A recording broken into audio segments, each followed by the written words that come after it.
don't have any problem if it takes 10 minutes longer or 15 minutes longer or shorter. This is your decision. And they cannot ask any questions in between, right? We do it in the end. Yeah, at the chat. Yes. The And you questions. mentioned that they ask in the end? I can do if you. I don't know. Yeah, maybe nice. I don't The know. light They is know it already. changing. The light in your face is changing always. Sometimes Is it's it brighter, true? sometimes it's a little bit. No, it's because I closed my browser. Oh, will you Yeah, now share it the will screen stay. again?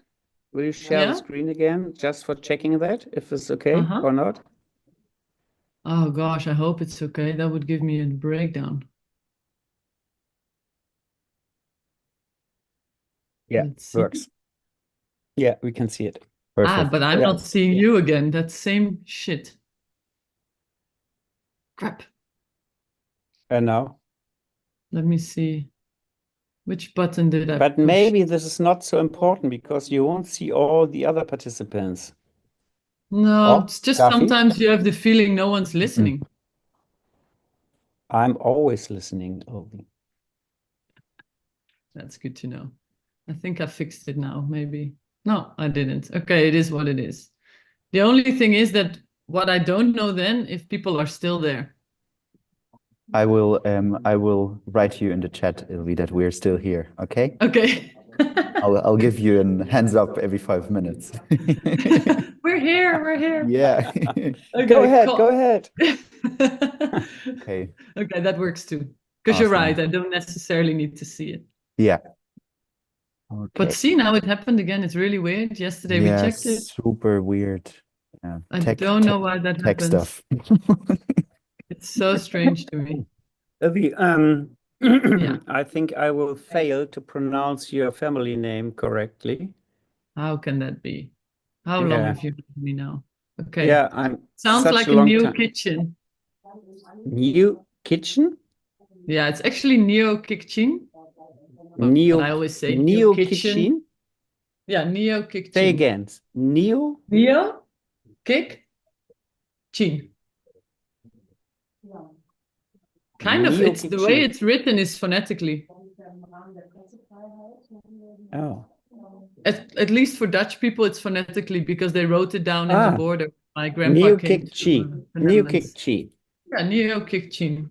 If you read every letter, it should be. You got it. Neo kitchen. I try. It's perfect. So what are the people doing now? They just have a little break. Yes, right. They just have a little break and then it moves on. Yeah. Okay. I will also put my headphones in. I think it might be better.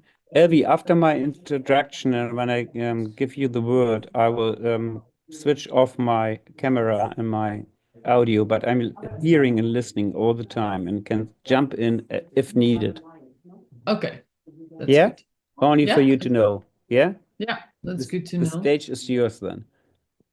Perfect. So when do I start screen sharing? If it's okay, I would now start the introduction thing again, and then you can start in 5 minutes at half, if that's okay. Yeah. Yeah. And do I then 5 minutes after half, you mean? Or No, I would start no. introduction now, and then you start, and then I'll comment on the chat that we start now. Okay. So Andreas does his introduction, then I share my screen. Not now, right? Yeah, you can. No. First of all, I do the introduction, and then you can say hello and whatever you want to say.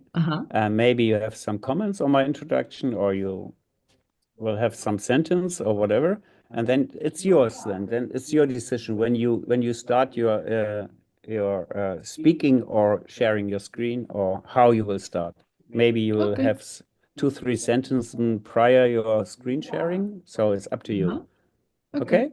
It should feel good for you and perfect. it feels okay.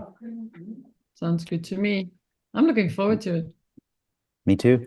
You're doing this all the time, huh? This is for you. This is very normal for you. Huh? You're doing that all the time, huh? I do it a lot, but not like really with this much work. as in showing a lot of work. Usually it's more practical. And now I mixed it, so I'm a bit nervous about the time, but let's see. I'll try to. Don't be nervous about the time.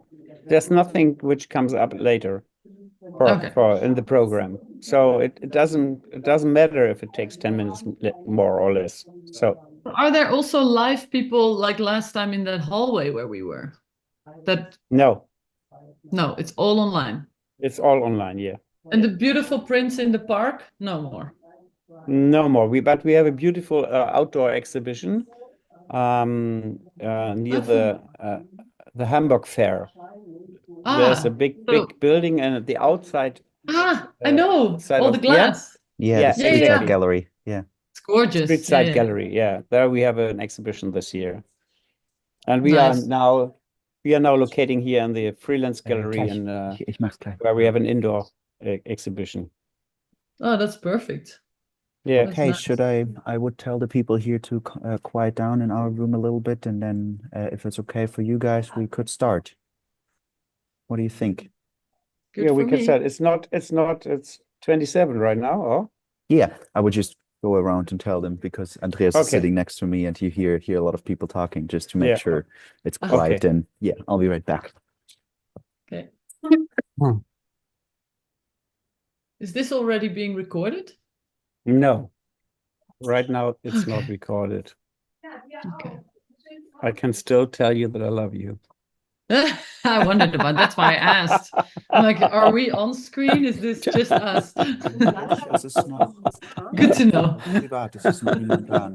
Komisch, weil wir vorne am Rechner haben wir gerade Andreas gesehen. Ernsthaft? Ja. Warum kann ich das nicht sehen? Achso. Okay, das ist komisch. Wisst ihr was, wir starten das jetzt einfach, okay? Und dann geht's los. Why? It's not live. All right. Haben wir ein Problem? All right. Should we start? Then I'll put. Haben wir ein Problem, David? No, it's all good. I don't know. Okay. Then we can start. Okay, let me put it live, and then I'll go out. Will be recorded from now, Sylvie. Okay, I'll behave. Ihr seid live auf Sendung, das wisst ihr, ne? Okay. Hello, everybody. Welcome back to the Hamburg Portfolio Keynote 2024. Again, my name is Andreas Trampe, for the people who just came in, and I'm one of the founders of Hamburg Portfolio Review. I'm very happy to welcome you all to this year's Photographers Keynote by Elvi Niukicin. It's very hard to pronounce, about the realization and funding of long-term photography projects. This week is Press Freedom Week in Hamburg. Today's keynote is part of this event, in which more than 30 institutions, magazines, and organizations are participating in various discussion, lectures, and presentations. But give me a brief introduction to Elvi's biography and career. First of all, Elvi is a photojournalist, filmmaker, podcast host, and educator who has been creating and sharing stories for almost 2 decades. She's based in Utrecht, the Netherlands, and is represented by 7 photo agencies, and she is a Canon ambassador. She is committed to documenting the social and political issues that shape our world. Her work is characterized by a sensitive eye and a compassionate and personal relationships with her protagonists and subjects. For 17 years, she chronicled South Africa's first post-apartheid generation. Elvi became intrigued by these young adults and portrayed them in their own personal and intimate style. Equality is there on paper, but a majority of young people believes white South Africans still have better chances, as the legacy of centuries of inequality is still there.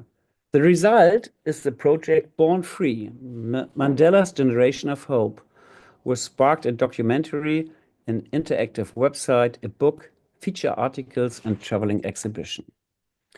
Her work with Ukraine's LGBTQ community in March 22 tells the tale of people's loves and fears, and their resolve in the face of Russian aggressions.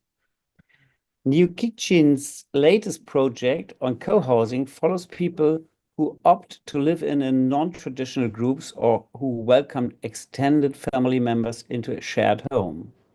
She has constantly been at the forefront of new methods of visual storytelling. Way ahead of time, she's starting combining photography and film. She has also experimented with VR to bring the stories closer to the audience. Years ago, she discovered the value of podcasts to share stories, which has resulted in hosting various podcasts and online interview programs for 7 Insider and Canon. Ilvi is increasingly being invited to give masterclasses, lectures, extended lessons, programs to young professionals. Clients include National Geographic, the International Center of Photography in New York, the Seven Foundation, and Canon. From the beginning, contemporary social issues have been the main focus in her work. Her own background, growing up in the Netherlands as a child of a Dutch and Chinese, Indonesian parents, no doubt plays a role in her keen eye for the sometimes hidden issues of identity and injustice. Since 2017, Ilvi is represented by 7 Photo, an international collective of leading photojournalists, dedicating to exposing and reporting on issues around the world through photography and multimedia. And she has served as a Canon ambassador since 2012. She's the first woman to win the Dutch Silver Camera Award for Photographer of the Year and was named the first ever photographer laureate of the Netherlands in 2013. In addition to numerous awards from international organizations such as World Press Photo, Photo of the Year, her images have appeared in the New York Times, the Washington Post, in National Geographic, The Guardian, in Stern Magazine, Der Spiegel, Time, and other major outlets. She has exhibited as Visa pour l'Image in France, New York's Photoville, and museums and festivals around the world. Ilvi, thank you so much for your time and for giving us a glimpse into your life. You are right now in Churchill, North Canada, in a very, very small village at the middle of nowhere. And it's, I think, Yes. I think it's 6:30 your time in the morning, and it's really great that you join us at this time to give us an insight in your life. So the stage is yours, Ilse. Thank you so much, Andreas, for this lovely and long introduction. It's fun to hear. And also a bit weird to sit here and to listen to all of that. But thank you, everyone who has joined. I am in Churchill at the moment. It's a place where only 800 people live and about 900 polar bears. So it's very special for me to be here. And I'm working on a story here on climate safer regions in the world. But today I'm going to show you 2 other projects because this one is still ongoing. Let me share my screen first.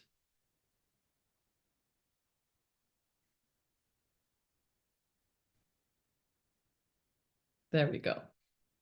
So I really, really want to thank Hamburg Portfolio Review and Andreas Trampe for giving me this chance to speak about my work.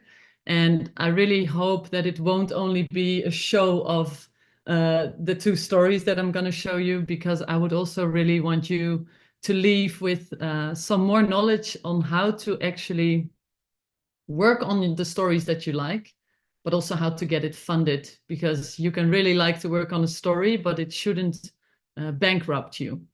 I studied photojournalism from 2002 to 2006 in the Netherlands. Sorry, I'm saying it wrong. I studied journalism, not photojournalism. But when I studied journalism, I really knew I wanted to be a photojournalist. I was never really taught how to photograph in that school. It was more about writing. But I did a few internships, and I landed an internship in South Africa in 2007, which, from that moment on, I traveled in and out of South Africa to work on a long-term story. But before I get there, I will first show another story that I finished more recently. Andreas already mentioned it. It's about co-housing. But the main thing will be, how can I work on these stories for so long and keep it financially going?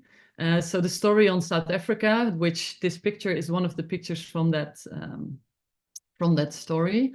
I worked on it from 2007 onwards, the moment I moved to South Africa as an intern.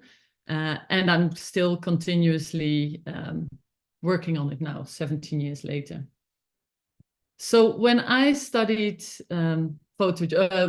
journalism, and when I graduated, all the teachers were saying, there is no money in journalism. Maybe you should reconsider this job. It's the same thing you are all hearing now, and I am still hearing as well. There is no money. There's no way to work on long-term stories.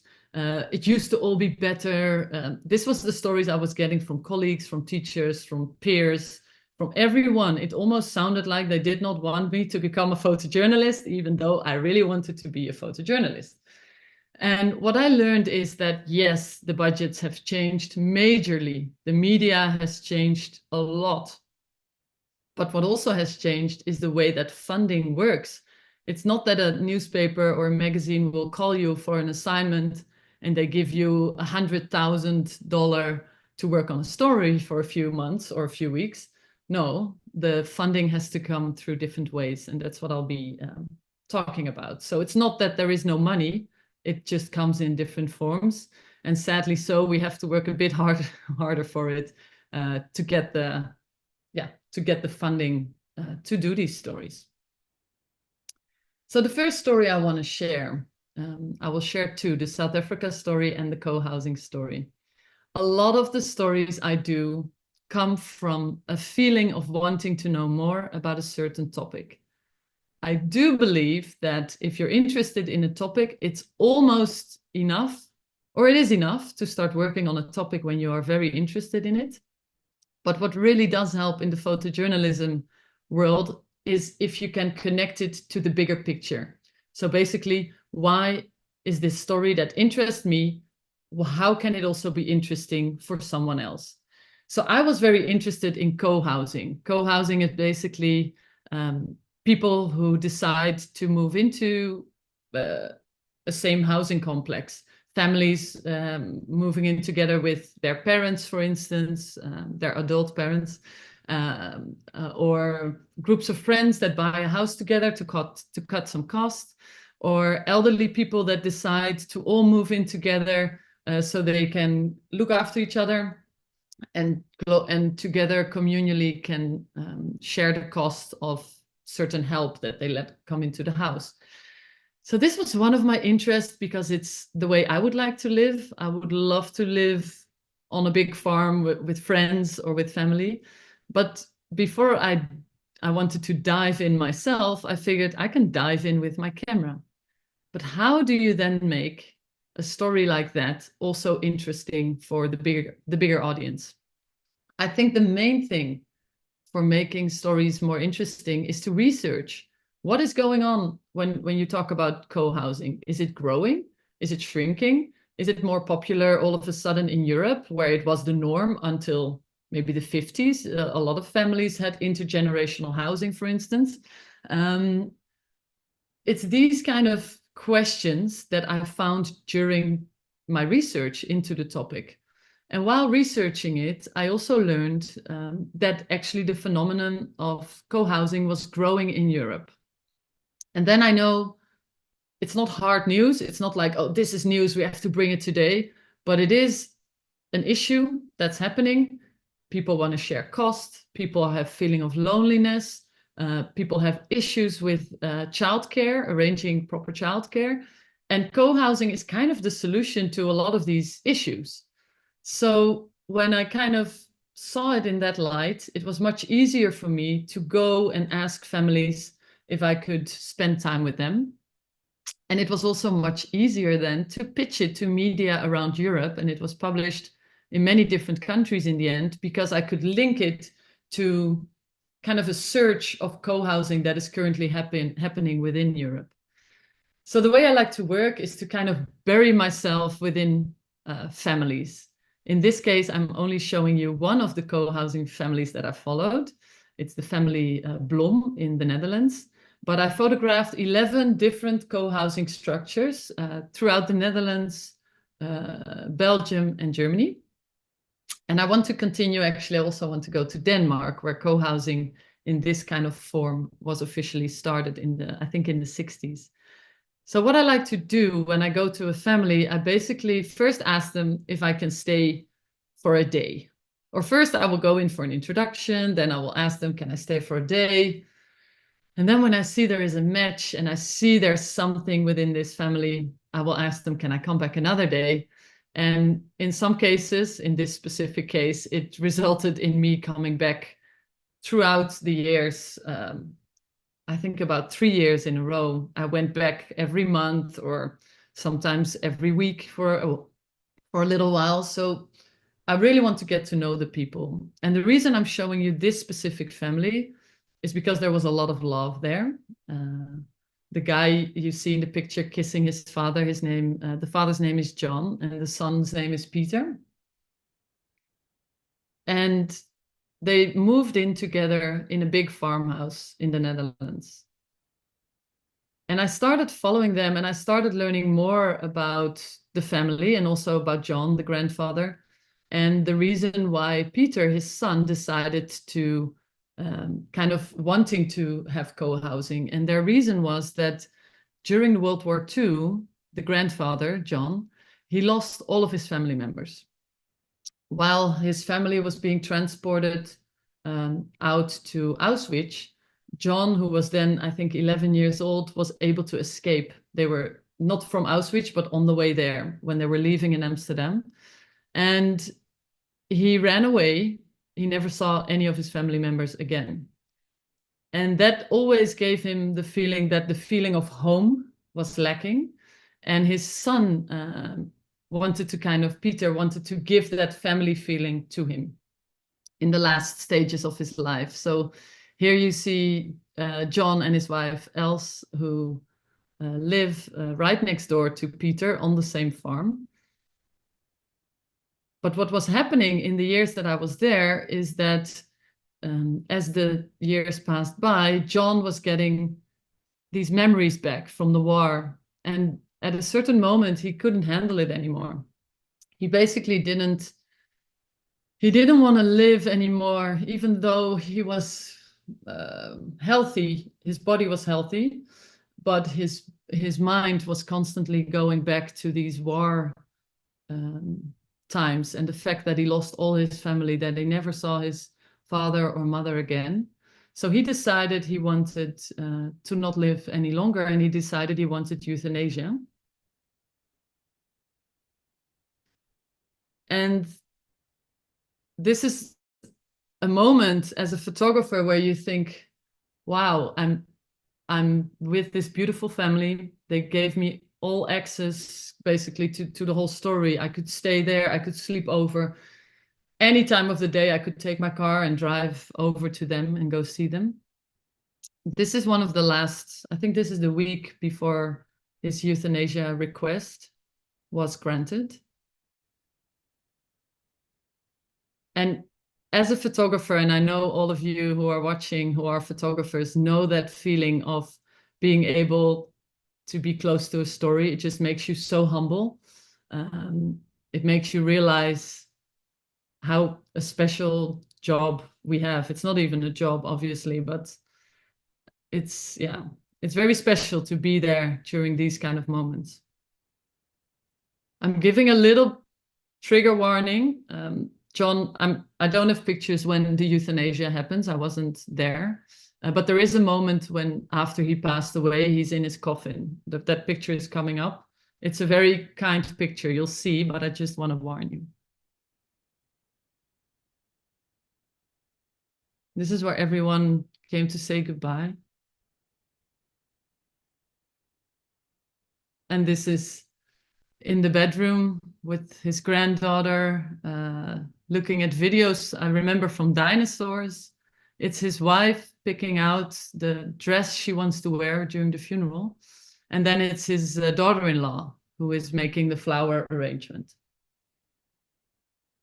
And in the Netherlands, I'm saying this because it's not like that in every country. And I realized that after publishing this story. In the Netherlands, it's very common to keep the person who passed away within the home for the days up to the funeral. So in the end, it was published in many countries around Europe. This was in the Netherlands, in National Geographic.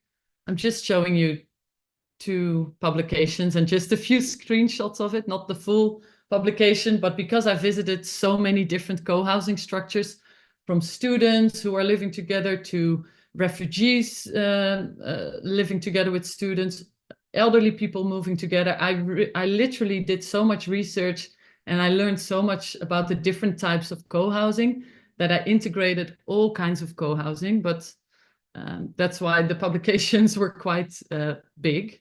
This was the publication in Stern, where you see a family where actually not just the parents moved in, but also the parents-in-law, the in-laws. So it was really a big family house. This was a German co-housing. And this is again the family Blom that you just saw in Stern. So I will talk more later about how to actually finance a project like this.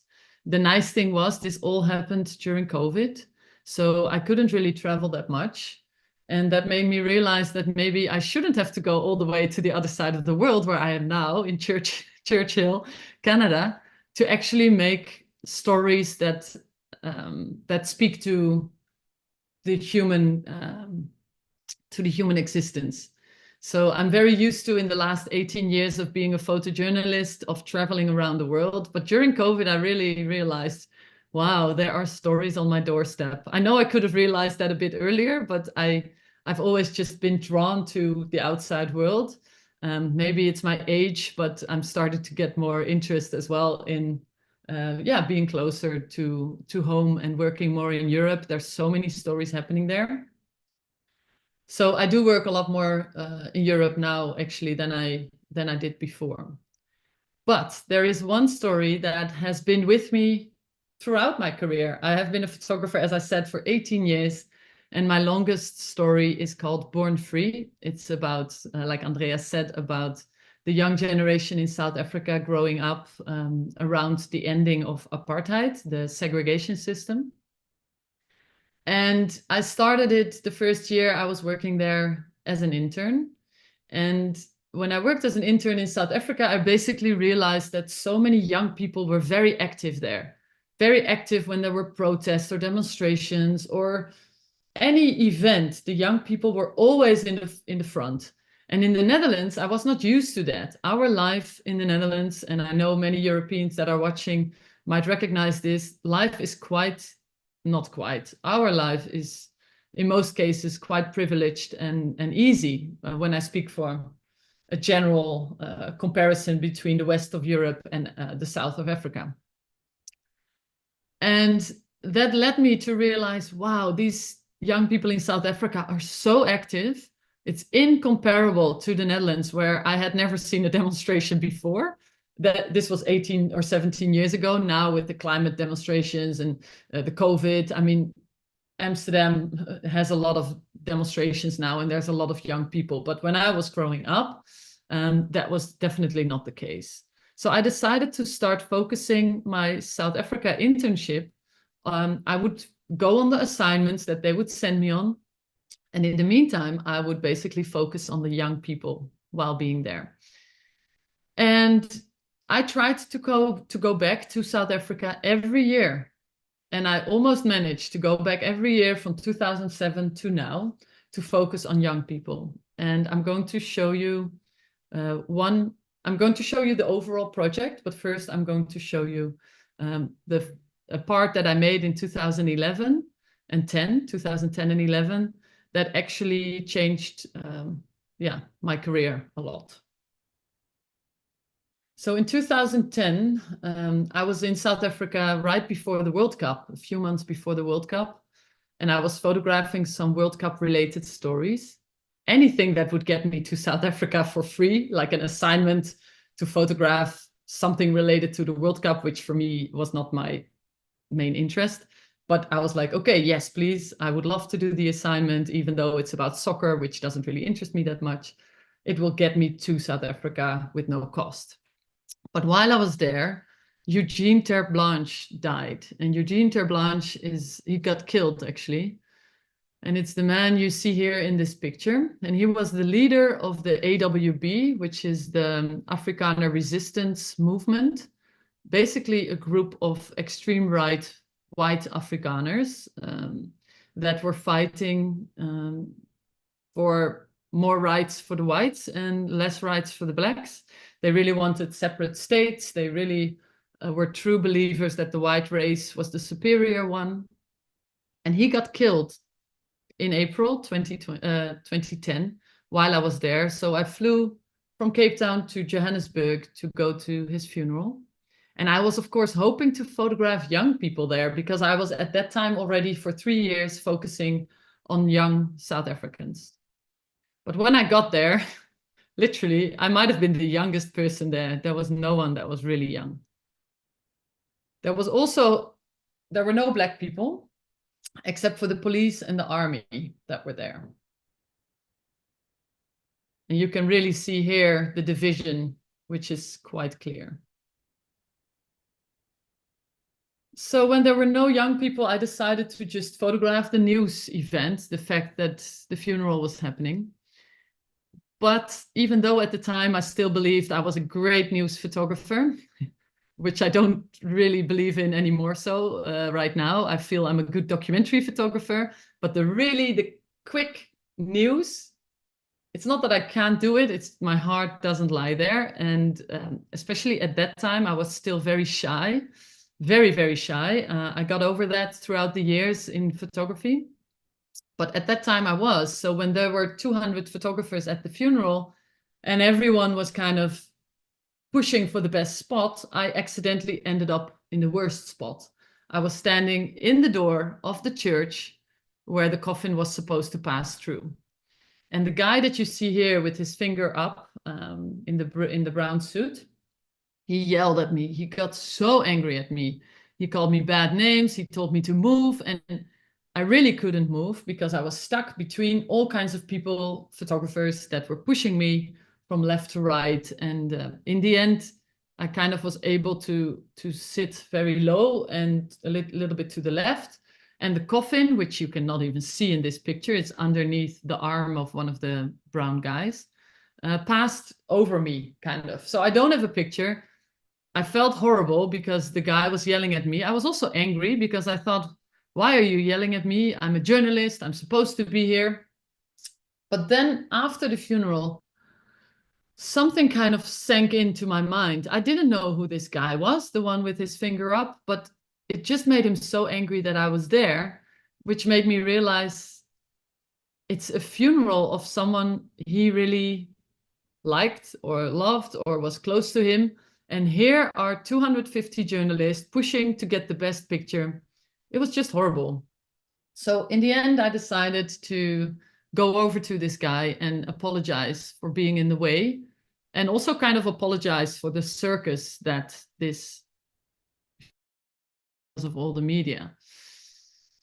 And it's a good thing I did that, because while I was talking to him, I was asking him about his uniform, and he explained to me that this was the former uniform of the South African Army, something that I should have known, but I didn't know.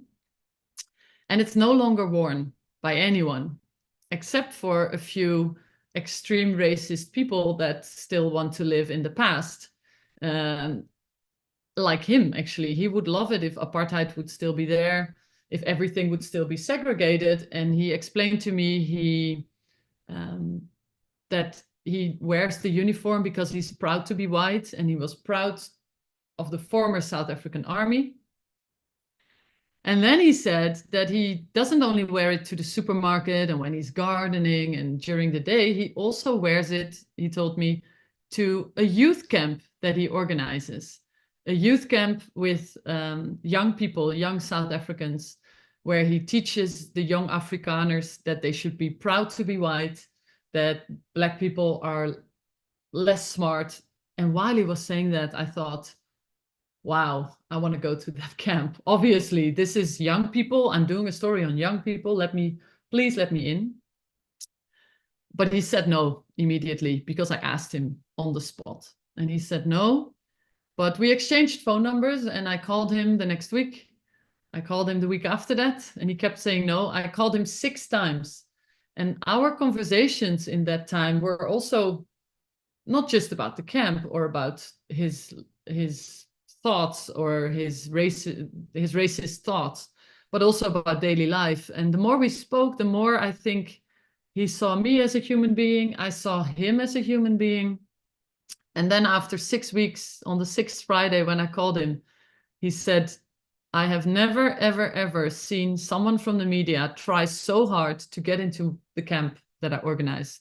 So you are welcome to come. And I was so like, oh my goodness. So with my last money, because at the time I didn't really know how to make, I wasn't doing any assignments yet, like big ones. I didn't know how to get my hands onto grants or any other funding. So I just put in all my money, my own money. I actually did that for many years later, but I'll get to that. I put my money in the ticket. My colleague and writer, Alice van Gelder, who lives in Johannesburg, who lived at the time in Johannesburg, we went together to the camp. And at the camp, we ran into a major issue. And it's the fact that this was the first picture I took. And he looks like a Boy Scouts leader or maybe a hunter. But he doesn't look like a racist, obviously, because a racist, anyone can be racist. You can't really tell if someone is racist unless they have a shirt on that says they're racist or they have the neo-Nazi flag or so who knows, you know? But the problem was he was saying very racist things, like all blacks are barbarians, which is a horrible thing to say, but very difficult to capture when you see this picture. And that is the moment when Alice and I decided we should record audio and video. And to everyone listening now who's under, let's say, 35 years, you might think that's very normal. But at the time, I had the first Canon camera, the 5D Mark II, that could actually take pictures and film at the same time. I had just taken it out of the box, so I had never used the video setting. Also because I thought I'm a photographer, I'm not a videographer. So we didn't know how to make video. And basically in the 9-day camp, we looked up with the little bit of reception that we had in one spot of the camp, how to do, how to film, which settings to use, when you do an interview, how to frame it, things like that. It was crazy. We didn't know anything, but we recorded in the 9 days. Every time we heard something interesting or we saw something interesting, we recorded it. I'm not going to show you the whole video, but I will show you a small snippet now. Kolonel Jooste het 'n baie sweet spot ergens in sy hart waar hy omgee vir sy troepe. Ek voel dat ek die oupa figuur is, of die vader figuur is ten opsigte van die seuns. Nee, hy sê dit. Bobbe Jan klim die berg om die boere te vererg. Dis 'n manier om 'n mens te terg. Wat is die grootste verskil tussen jou en 'n swart man? Die cortex. Onthou die woord, die cortex. Hy kan nie daai beplanning doen nie. Nie omdat hy swart vel het nie omdat hy 'n plat neus het nie omdat hy dik lippe het nie, omdat sy cortex 120 gram ligter weeg as jou cortex. As ek skree bravo is bravo op, okay? Ons sê kolonel. Ja, ons lei hulle speel op. Maar terselfdertyd terwyl hulle speel is ons besig om hulle op te lei vir 'n oorlogssituasie.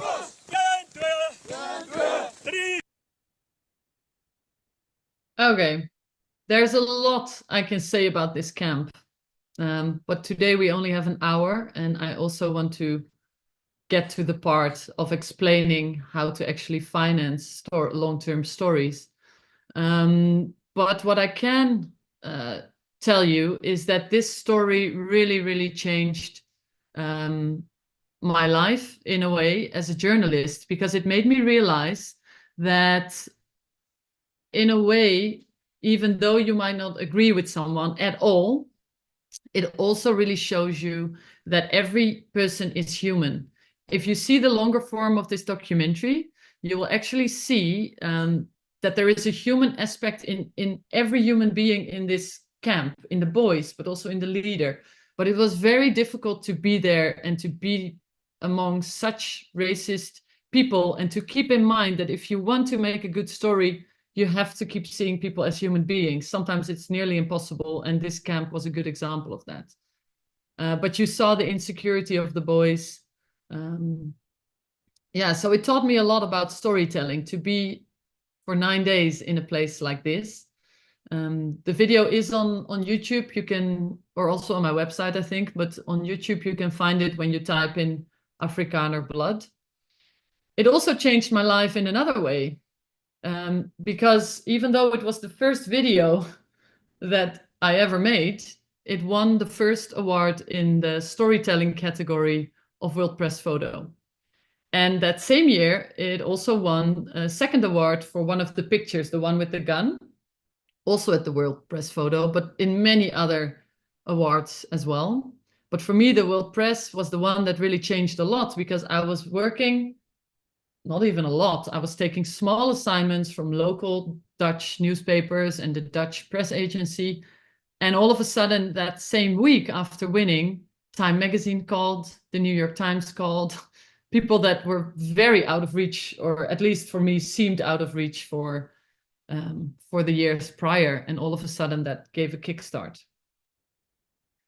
And instead of, because before this reportage, I had made other reportages that were difficult to sell. Sometimes they would, but very not often. But all of a sudden now, just because of winning those awards, people from all around the world wanted to publish this story, and they were reaching out to us.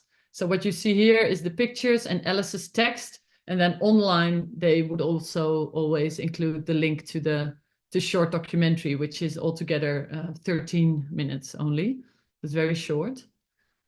So this was, I think, in France, and this was Belgium, England, Italy, I think Norway, Japan, and then a very important one, South Africa, which really made the story very big. In South Africa, a lot of people didn't know that these camps existed, and actually they tried to stop them. So the government got involved to see if they could try to stop the camps, but sadly they couldn't, because the South African constitution is very, very, very modern, because it's very new. The democracy of South Africa this year is 30 years old.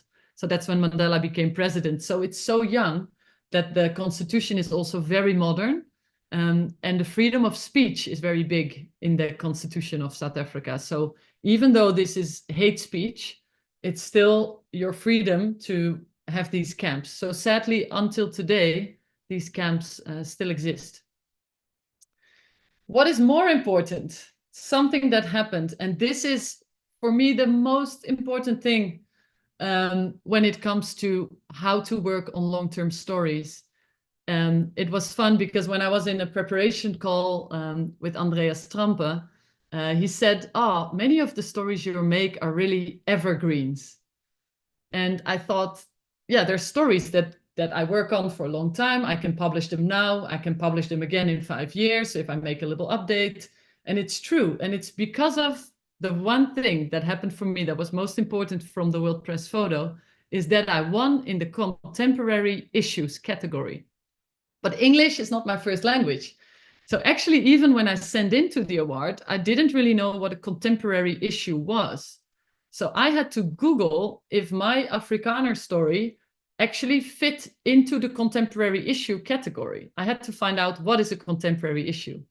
So I started Googling, and I found list and list of examples of contemporary issues, which I think you can also say are evergreen issues. They are issues that are always there. And when I Googled them, this is just 2 screenshots. But as you can see, they are alphabetical. So, and it goes all the way from A to Z. And all the issues on here are issues that interest me. And I'm sure many of you do too. So whenever I'm stuck, whenever I finish a big project and I think, oh no, my goodness, what am I going to work on now? I get stuck all the time. Don't think you're the only photographer that gets stuck. I get stuck all the time. It's not an easy profession because it's not really a profession. That's the problem. It's intertwined with your life. And because of that, the insecurity of constantly starting a new story is really big. You just, I feel so insecure starting a new story because I sometimes think, or all the time think, it's not good enough. It's not important enough to the world. And then I just Google contemporary issues and it brings me back to my senses and it brings me back to life and it brings me back to feeling that, yes, this is a story. So please do yourself a favor. And they are very broad. I mean, as you can see, gun control, human rights, they're very broad topics. But I'm sure the people who are watching now, you will get inspired and think, gun control, I can make this smaller. I can do a story about gun control in a very specific area in my city, in my country.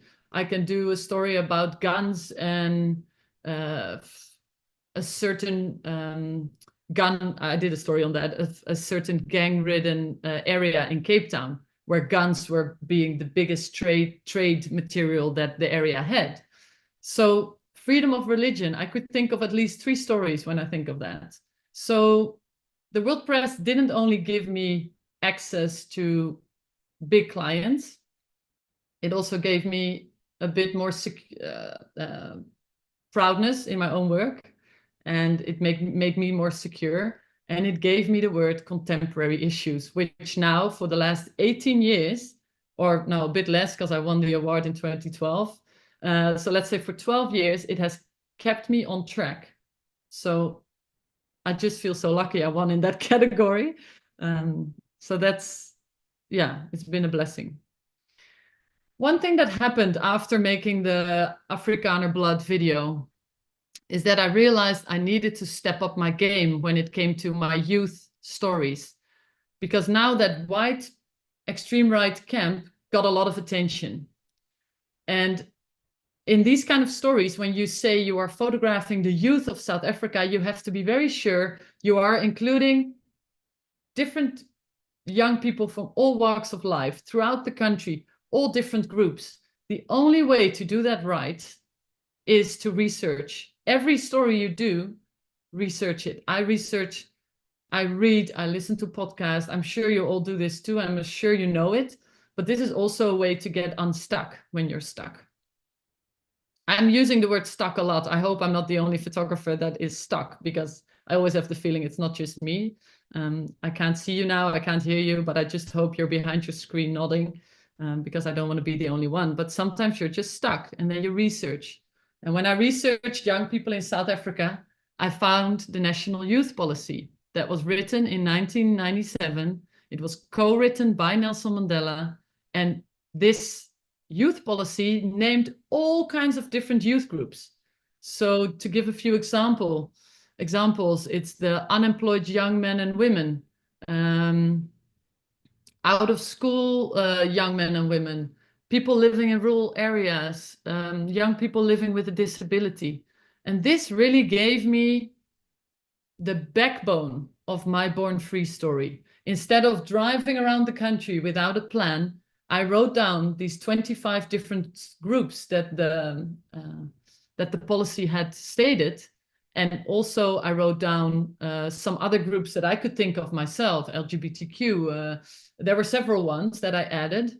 And the policy also had these key strategy areas. And I just thought, let me do several stories in each of these areas.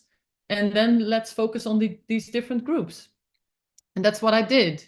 And now I'm in my 17th year of focusing on contemporary issues within South Africa. So it's poverty, women's rights, LGBTQ. And it's been an ongoing story. I won't talk about each image, but I hope you will be able to see that it's diverse. Of course, everything can always be more diverse. That's why I don't think I will ever finish the project. because I want to keep adding. The country changes, I change as a photographer. But I think what has been the same throughout is that I like to really dive in and spend time. For instance, here I was at the house of one of the boys that attended the 9-day camp. I stayed in their house for 2 weeks. I slept in that house for 2 weeks. And then 6 months later, I came back and I did it again for 2 weeks. This is very early on in my career when I had a bit more time than I do now. But for me to stay over at people's houses, I would have never, this is another family, never been able to get that picture. If you walk in and you say you're going to be there for a few hours, no one will become this vulnerable. I was sleeping in a mattress in that left wall that you see. There was a little room. There was a mattress on the ground. That's where I was sleeping for 2 weeks. And that's how I got these kind of pictures. Also this family. And I can tell you, some of these families were very friendly and some of them were extremely, extremely racist. And this is one of them. This woman really hated diversity and Black people. And so 2 weeks was long, and then another 2 weeks was extra long. Spend a lot of times in schools just being a fly on the wall. But also photographed some news events, like this is Mandela's funeral. If you guys have any questions, by the way, throughout, please put them in the, I don't know where they want you to put them, chat box or the Q&A box, but feel free to ask anything. We'll get to that in the end. So what I try to do, one of the things to make this financially sustainable is I would pitch separate stories out of the bigger picture to media. So I would work on a story, for instance, about these women, and I would then pitch it separately to media. In the end, all those little chapters together became a book and an exhibition, and also publications where it was more of a global view, but there were several stories that I also sold as individual stories to media.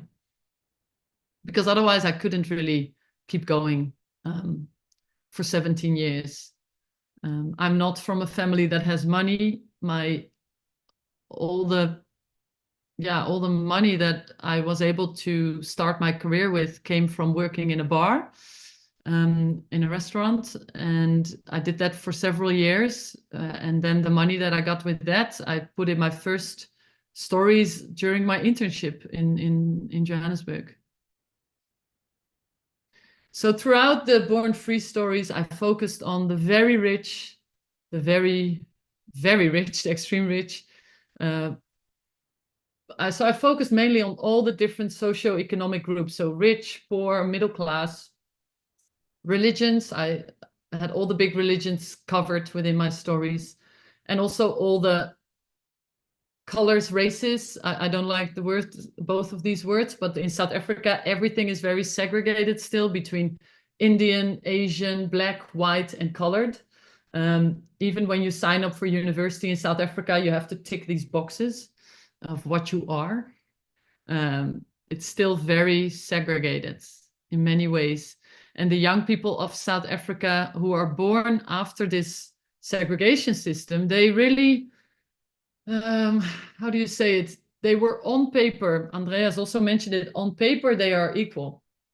When the new constitution was made and Mandela became president, they were seen as totally equal. But in real life, the trauma, and especially the intergenerational trauma of their parents' generation, is just still within the society. So there is a lot of tension. There's also a lot of things that are going well. Schools that are mixed friends groups. The country is in that way moving forward, but sadly so because of corruption in the last, I would almost say last 20 years, the country has also gone backwards a lot. Crime rates have risen to crazy high amounts. The youth unemployment rate is the highest in the world at the moment. It's at 74% for the age group 15 to 35, which basically means once you finish school, university, you are almost 100% sure you will not find a job. And that is a very sad outlook when you're studying. You can all imagine that. And it also does a lot to the crime rate in the country, because what are you going to do if you can't find a job? You will have to survive. And for many, that means crime. But as I said, there's beautiful things as well, like Wilmarie and Sakiti kissing in the car here. Wilmarie is from a very white, what do you call it? I wouldn't say she's from a racist family, but she's, I found the word, sorry, conservative, a very conservative town, a very conservative family. So when she started dating Sakiti, there was a lot of backlash from her family. But at the same time, they now broke up after 5 years, had nothing to do with I think with cultural differences at all. It's just life that happened. But what I think I learned from their relationship is that if you just love each other, even in a country like in South Africa, where people on the streets would constantly question them, why are you dating a black girl? Why, or a black guy or a white girl? They were so in love. For them, it totally, absolutely did not matter. Even the attacks on the streets could not, they just couldn't care less. It's a traveling exhibition still now. At this moment, it's actually in South Africa, guys. I'm so proud of that, because it's not easy to get a story as an outsider, obviously, into museums elsewhere. But because I had worked on the story for 17 years and lived in South Africa as well, it did work out. And it's now currently showing at the Apartheid Museum in Johannesburg. So I'm very proud of that. This is at Photoville in New York. For anyone who wants to learn more, you can go to an interactive website that I made, bornfreegeneration.com, where you basically see videos and a text scrolling. It takes about 20 minutes to go from the top to the bottom. And this was finished in 2019, and at the time, that unemployment rate was only 58. But that's right before COVID. Then COVID happened, and yeah, now it's 74. I decided to make a book, even though the interactive long read for me was the most important thing I wanted to make. But then Wilmarie, the girl that you see kissing here, she said, "You're crazy, you also have to make a book." And she's a book designer, so she designed something that kind of matches the generation, which is, it's a magazine actually in a hard book cover. And the funding for the book came from a crowdfunding, which I will now talk about as well, how to crowdfund. It's one of the ways to make funding work. So back in the days, I think as a photographer, people were more used to just getting funds through clients or through newspapers and magazines, and that all really changed, but it doesn't mean you cannot make it work. So that's the book. I made 1,994 copies. It's a limited edition, but it's a big edition, but limited in the way that there are only 1994, which is the year that Mandela became president. Okay, so how do you do this? Or let's say, how did I do it? I think that's a better way to putting it, because the way you do it will have to be a way that matches you. But I will tell you how I did it, and I hope you can take some inspiration from it, and maybe there are some hooks that might be useful for you. So the most important thing when you are working on a longer term project, even without the funding part being discussed yet, is that you have to look for something that really inspires you from within. Because if you're working on something for a week and it doesn't inspire you, you'll be fine. It's just a week. But if you work on it for 17 years, you will be very depressed by the end of it. Because if it doesn't come from within, it's going to be very, long years. So pick something that you are interested in. Always keep a list of ideas. How many times I have woken up in the middle of the night or been on my bike in the Netherlands, I see something and I think that could be a story. If you ask me 2 hours later, I would have forgotten already. So I have a little list on my phone and I just type it in. Some keywords, That list has been ongoing from 2008, which was my second year of photography, till now. So there's topics on there that I never, the one on the top of the list is following Dutch military in Afghanistan, which at that time in 2008 was a big topic, and now not anymore with the Dutch. But I keep the list because you never know what comes back. So it's a very, very long list. I would advise everyone to do that. It is a way to make it financially stable, because when you are ever sitting in front of an editor and this editor asks you, do you have any other ideas? It's actually great to have a list and be like, yes, I do. Bam, bam, bam, bam, bam. There we go. Okay, cooperate with others if you like. I really like cooperating. It's something I would advise. Specialize yourself is a good way, because then editors and clients know how to find you for which subjects. So when it's about South Africa, I get called a lot because they know Ilvi has been there for forever. And that word kind of spreads. So don't specialize too much. I've had moments in my career where I had the feeling that editors thought that my camera didn't work outside of the African continent. Like, oh, don't send her to Asia. She doesn't really know how to work there, which is not true. I work all around the world. So I also realized I had to be careful not to just be South Africa. Follow current issues. This is, first of all, I hope you all do that. But also, it's needed when you're pitching ideas. The most important thing that an editor will probably think in their mind, why is this now interesting for us? Why is it current for us? Why is this now interesting for our readers? Why now? Well, the why now is usually a current issue. I pitched my South Africa project in 2019. It was 25 years after Mandela becoming president. The story published everywhere, like literally in so many different countries. This year, it's 30 years. Of course, I'm going to make an update and send it out again. And again, it was published in a lot of places. So if I would not have known it was now 30 years, if I don't follow current issues, and current doesn't have to be something huge. It can be a date. It can be something small that you saw in the news. It can be the fact that co-housing is growing in Europe. That's not really news. It's a current issue. It's happening, but it's not huge, but it's enough to pitch a project and to show that it's current now and that it's interesting to publish.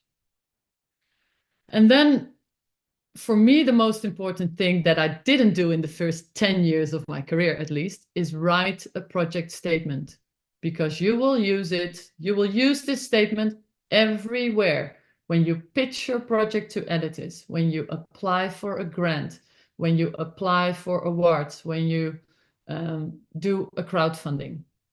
With all these things, you will need a project description, and I would encourage you to make a long one, maybe 2 pages, and make a short one, half a page, that very clearly states who, what, where, when, why, and why now.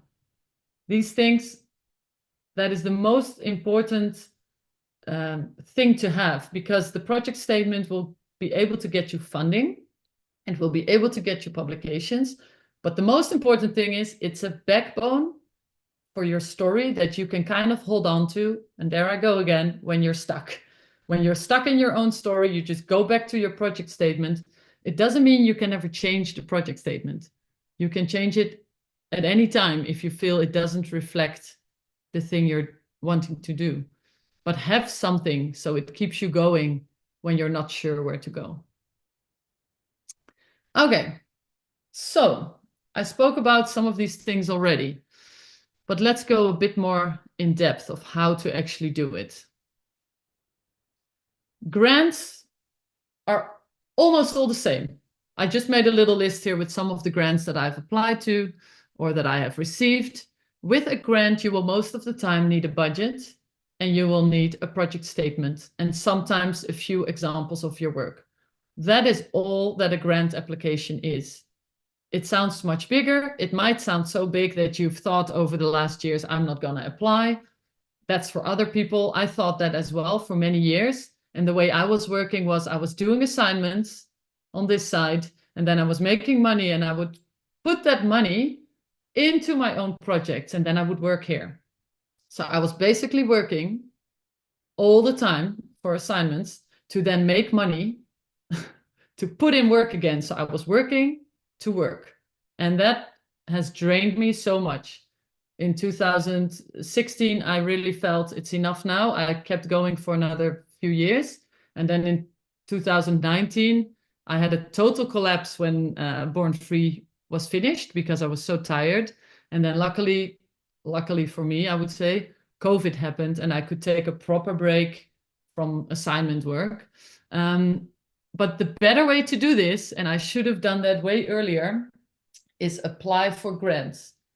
And if you Google online, you will find many more grants than the ones I'm mentioning here. A lot of grants are for 30 and under, which I'm not anymore. So I hope a lot of you are, because these grants, I received a grant for Born Free in 2008 from Canon, the Canon Female Photography Grant. Oh, it's not on this list, but that's an important one. It's actually the one that made it for me to continue the camp story. So apply for that if you are a female. And these grants are really there to support a lot of the times younger people, but also there in this list, there are many that support photographers from any age, like the European Journalism Fund. It's actually the European Journalism Fund that got me to Churchill, where I am now. You can also apply for the Pulitzer Grant. The reason I don't have a long list here is because there are so many. Just Google and you will find. Then I always tell people, send in to awards. It's super important, not important to win the prize only, but also important to go through your archives and look through the last, like the images you took over the year, because you learn a lot from going through your images. And then awards obviously also help with visibility. Look at the World Press Photo Prize that I won. I'm so happy I did for many reasons, but the one thing was also the visibility. So this website, photocontestguru.com, will give you all the contests, small and big. Do watch out. Some of them charge a lot of money. Don't get trapped into that. Sometimes it's a bit of a trap. So look for the ones who don't charge too much. And this website, I think most of you know, pictor.com, also has not all, but many of the awards on, and sometimes also grants, as you can see here on the bottom left, Vital Impacts Environmental Photography Grant. So check this out too. These are some of the awards that I send into, some of them that really served my career very well, to be honest. So just as an example. And this will be posted online. So I hope you're not writing everything down because, or you can, of course, but this will be posted on the website of the Hamburg Portfolio Review, so you can rewatch this. Another way to make money, and I know many of you have, being in the photography world, a lot of the money we try to get our projects funded with comes from crowdfunding. I see them all the time, and that also shows a little bit the downfall of crowdfunding, or the downside. It's that as a photographer, you cannot endlessly crowdfund because your family, your colleagues, and your friends will get tired of you. They'll be like, oh no, do I have to buy another book from this person? Or so maybe do it 2 to 3 times in, let's say, a 10-year time frame. I think then you're safe. I know, oh yeah, we are at exactly 1 hour. I already told Andreas I will go a little bit over, which is now becoming the truth, but I think I should be able to get to the end in about 10 minutes from now. So I hope you're all holding on. And feel free to ask questions. I see some of them coming in. So crowdfunding, here I was crowdfunding for 20,000 euro. This is many years ago, 2015. It was for a story in South Africa. And the thing that my colleague Alice and I were crowdfunding for was to pay for an editor who needed to make a long documentary. and also the cost that we made for going to South Africa. So it was for two things. And it's very difficult to crowdfund for the edit of documentary. Much more difficult than for crowdfunding for a book, because when you're crowdfunding for a book, you can pre-sell the book. But we were not selling anything. We were just asking for money to make a documentary. But there are certain things when it comes to crowdfunding that go for each crowdfunding. The rules are the same. It doesn't matter if you're selling a book or if you're crowdfunding for something else. The main things are the same all the time. One of these things is that when you start a crowdfunding, you start making noise about the crowdfunding before the crowdfunding starts. So you can pick any platform you like, Crowd About Now, or well, there are so many platforms, but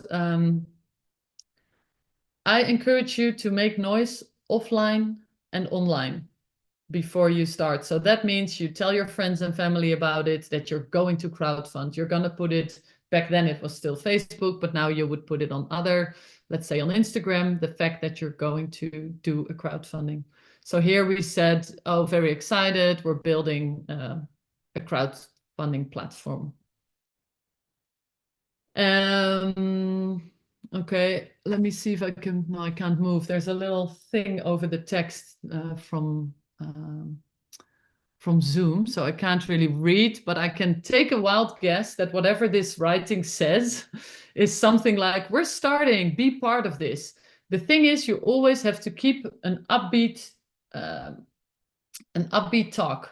So don't be like, oh no, we're crowdfunding, but there's no money coming in, we don't have enough, please help us. No, everybody who puts money into crowdfunding wants to be part of a success. I know I sound like a salesman, but crowdfunding is like you are being a salesman. So you're going to say, we have these prints for sale, they're amazing, be part of this. John already bought a print. Be part of this, there's only so many left. So you are celebrating the success. So there's only 1 week left, 25% to go. So you share constantly what the success is. There were a lot of moments in this crowdfunding that were not successful. I was selling 99 prints. On the last day, there were still 44 prints left over. So nobody wanted to, or not nobody, but not a lot of people wanted to buy these prints. Instead of me saying, oh no, nobody wants to buy these prints, I said, oh, buy a print now. There's only so many days left and so many prints have already been sold. I know it all sounds awful. And I know you are probably just like me and you don't like to do this kind of thing, but try it. In the end, we ended up with over 20,000 euro. So it does work. Also tell people it doesn't cost a lot of time. So basically you're celebrating the wins. One important thing as well is that you sell things that you think people might want. So in our case, we sold magnets for 10 euro with a picture on it. Everyone wanted the magnet because it was cheap. Yeah, that was the main reason. I think it's cheap. It's like 10 euro. A lot of the Europeans could miss that. The prints were 99 euro. Okay, it was clear that that was a bit too much for people. So we sold different things at different rates. We also sold, people could have their name at the credits after the documentary was playing. You have the credits and they could, 100 people could have their name on the credits for 100 euro each. People love that, the idea that they could have their name there. So a lot of, I think that perk was basically sold out. And here is the last day. And here I'm saying, okay, there's 44 prints left. I think I was getting a bit desperate there. They didn't sell. But the crowdfunding made 21,000 euro and made us able to pay the editor and our tickets. So these are the things I just discussed. The why and the why you is basically, why are you working on that story? That is very, with crowdfunding, it's the one thing that you always have to tell. Like, why are you making it? And the rest of the things, I think, I discussed, except for the keep the campaign short. You might think, oh, the longer I run the campaign, the more time there is to get the money. No, It's not like that, sadly. So make it 3 weeks, maybe maximum 4, because people will only pay in the beginning and in the last day, basically. And keep everyone posted. Make a newsletter. Tell people how well it's going.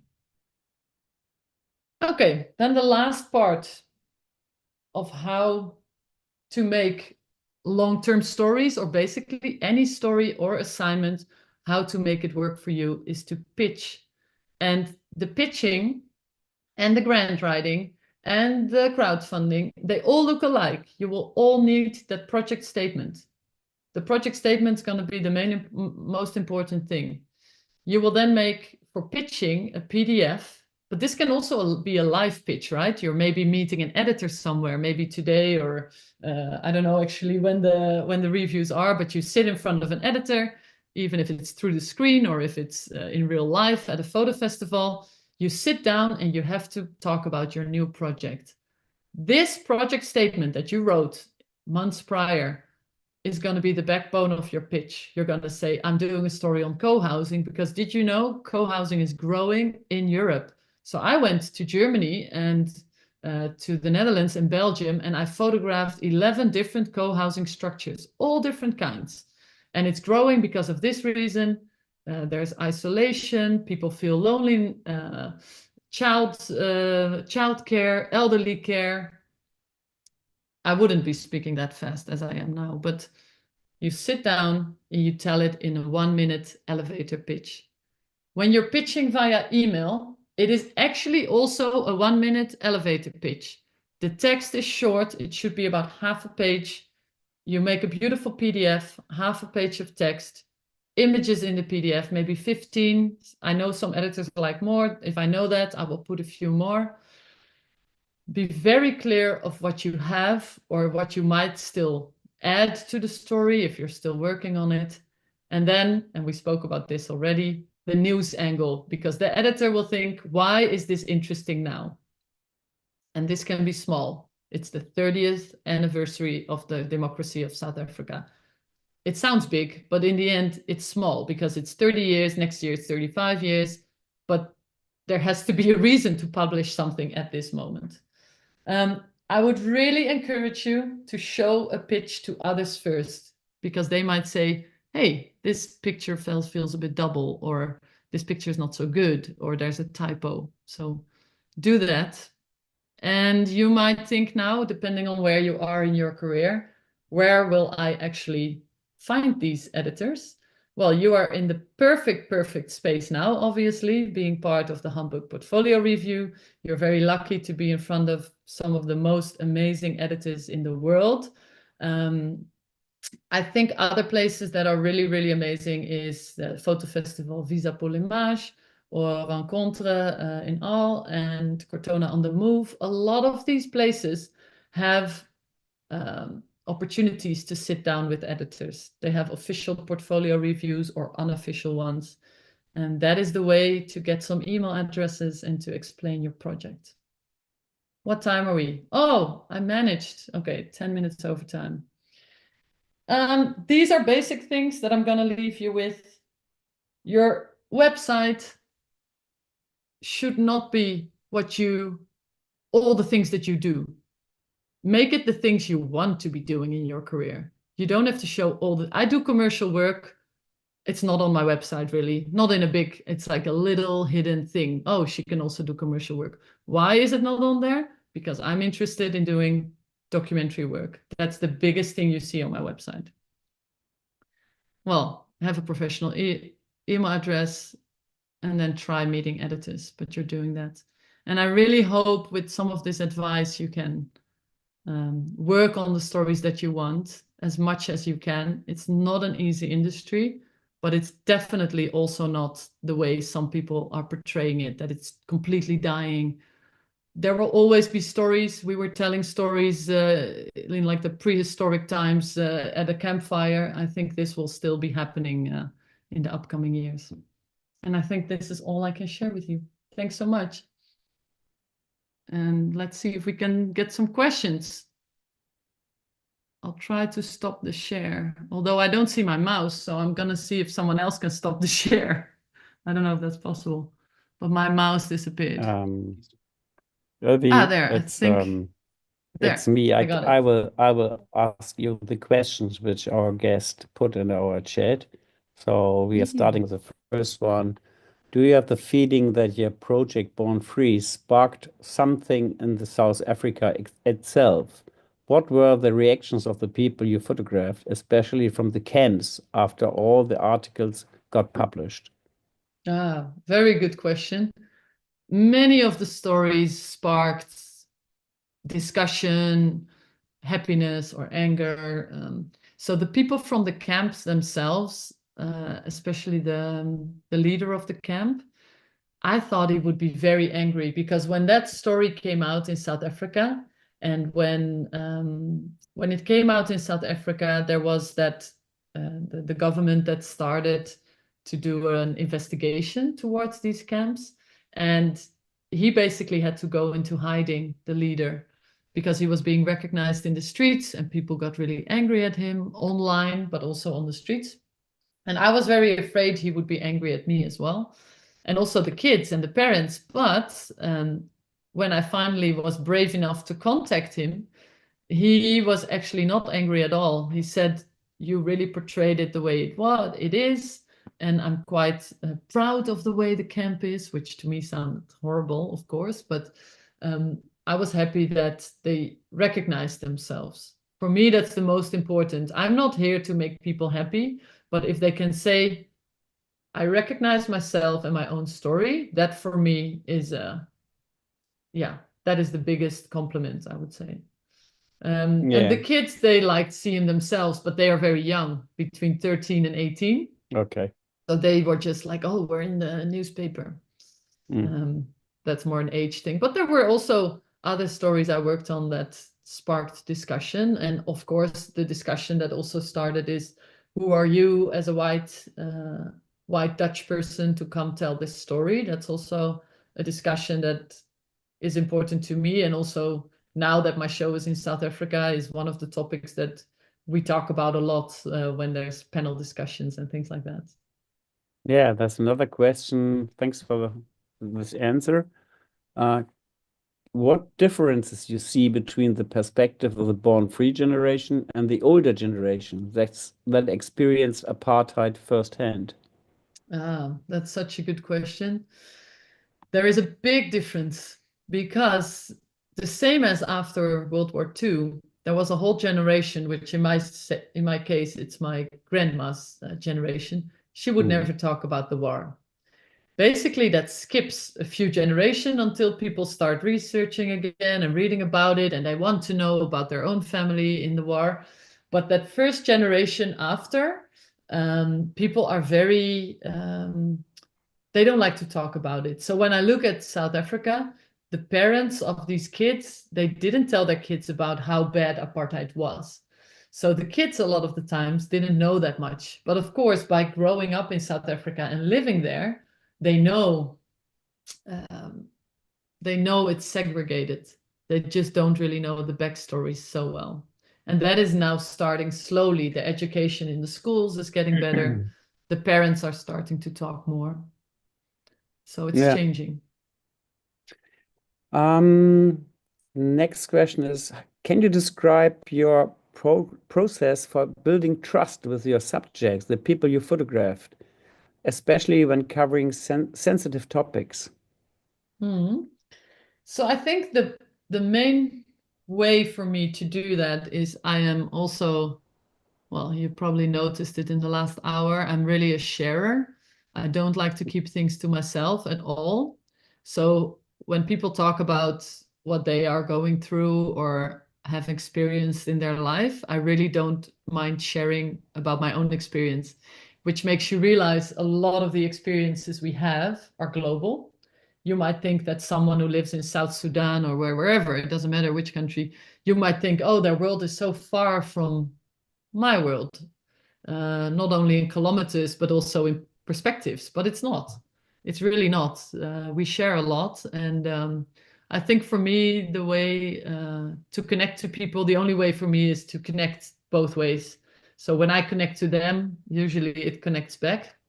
And I think on a more practical level is something I shared earlier on today, is that I really like to not tell people right away that I want to stay for 3 years.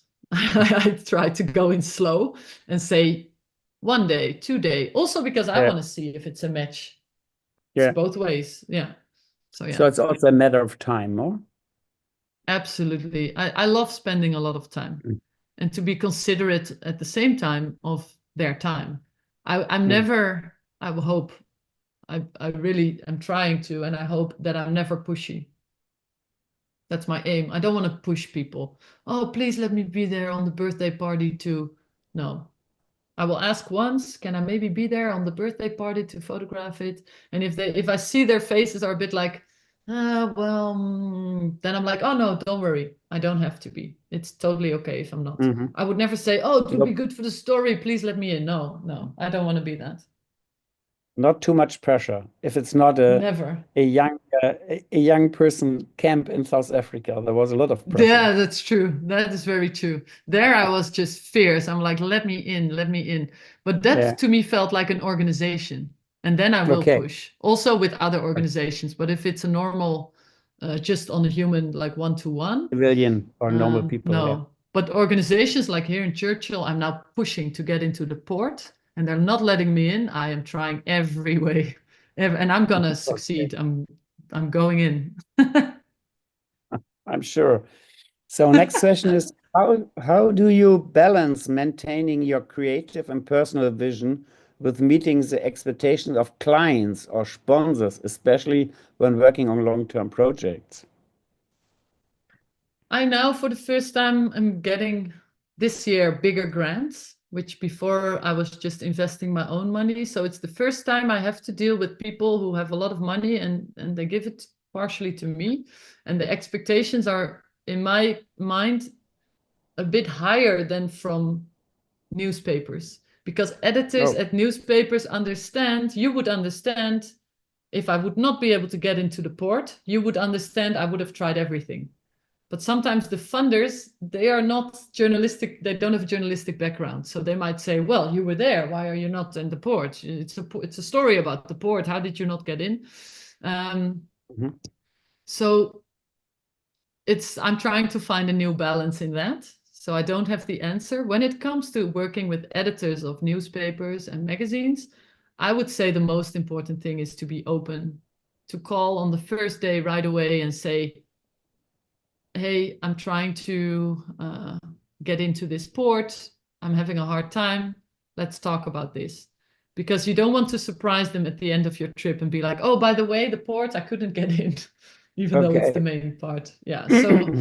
So I try to balance it by being open. Yeah. I also try to always follow what I think should be photographed. And I don't like listening to others a lot unless they have... So not if they are the person like just giving the money, a funder. If it's an editor, for me, it's different because they know what they're talking.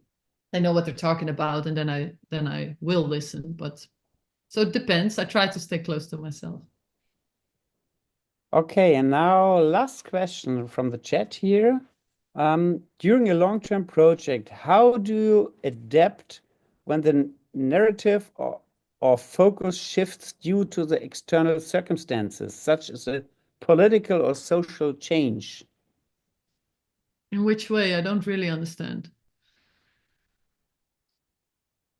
I think when the story maybe changed away, so the political situation or the social situation changed during your production, especially in a long-term project, because it's maybe over years, and then the focus of the story changed. So how can you adapt this? Yeah, I just change with. It's the same actually with the project statement. Even though I'm all about the project statement, sometimes you get to a place and it's different. The climate story I'm on now, I had a beautiful project statement. I went to the first place, which was not Churchill, but another place in June this last year. And I realized in day 2 of my trip there, it was to the United States, I realized, oh my goodness, the story is totally different than what I was expecting. Yeah. And the situation is also evolving in that area, and it was changing. So I change with, which means I do more research, I talk to more people, and I try to be flexible. It's sometimes difficult to then go back to an editor or a funder and say, well, the situation is different. But again, it's all about being open about it and to actually say, okay, something changed. And this is what it is. And I think, that's very normal in life, that circumstances are changing and then your perspective has to change as well. Huh? Exactly. It's just what it is. Yeah. Okay. I must say, it's particularly interesting that your stories are not, as you mentioned, about current news, but you always pick up social relevant situation. I think you can see that very well in co-housing. The problems and advantages of those peoples which living together are of interest not only to readers in the Netherlands, but also in people in all other European countries. So they have all the same problems. Elderly people in particular suffers from loneliness, and young families wonder how they will manage to work and look at the same time after their children. And that means, of course, that these stories can be published in many different countries. And that means also that you can sell it better and make more income from it in a way. Yeah. So this is absolutely. I think the more your story is interesting to a more global audience, the better you can sell it. Yeah, absolutely. Yeah. And I think it was very, very impressive how you described how much persistence you need sometimes to need as a photographer to archive your goal, like in South Africa with this camp. So Ilvi, I would like to say thank you from me especially. We are close friends for years now, and you stood up very early this morning and to give up this this glimpse into your life and work. And it was very fascinating because it's really outstanding work, and I think it's for even especially for young photographers, it's also good to hear these tips how to refinance or how to finance and to make yourself a plan to not to travel somewhere and taking some pictures, and at the end you're sitting there with a bunch of pictures but not with a story at all. So I think that happens a lot, where beautiful stories live on laptops, and it happened to me for the first 5 years or 4 years as well. I think so. Thank you so much. It was really a great pleasure. We will shut it now here, this keynote, your keynote. And my last comment is, if I get bored in the coming years, I will Google contemporary issues.